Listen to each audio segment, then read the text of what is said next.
In today's video, I'm going to teach you how to convert PDF to image.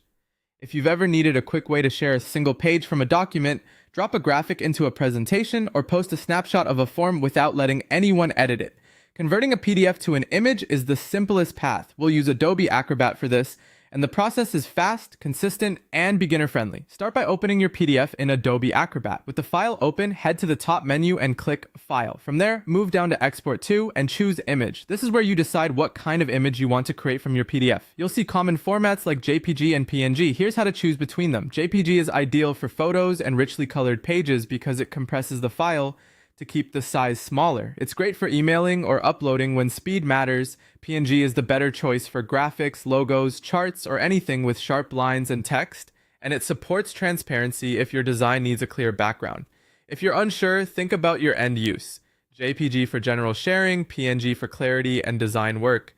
Once you've picked your format, click Export. Depending on your version of Acrobat and the format you selected, you may see a simple options window for quality or resolution.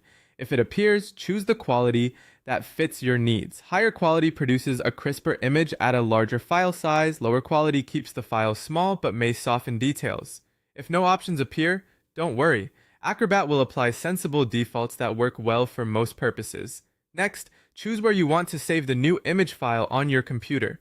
Give it a clear name so you can find it later. If your PDF has multiple pages, Acrobat will create a separate image for each page and automatically append a page number to the file names. That makes it easy to keep everything organized without extra work. And that's it, you're done. Your PDF is now converted to images you can share, drop into slides, upload to a website, or archive for quick previews. Quick reminder, images are static, so text won't be editable like it is in a PDF, and very small images may look blurry if you zoom in too far. Keep your original PDF as a backup, pick JPG for compact sharing, and use PNG when you need crisp detail. Thanks for watching and enjoy your newly converted images.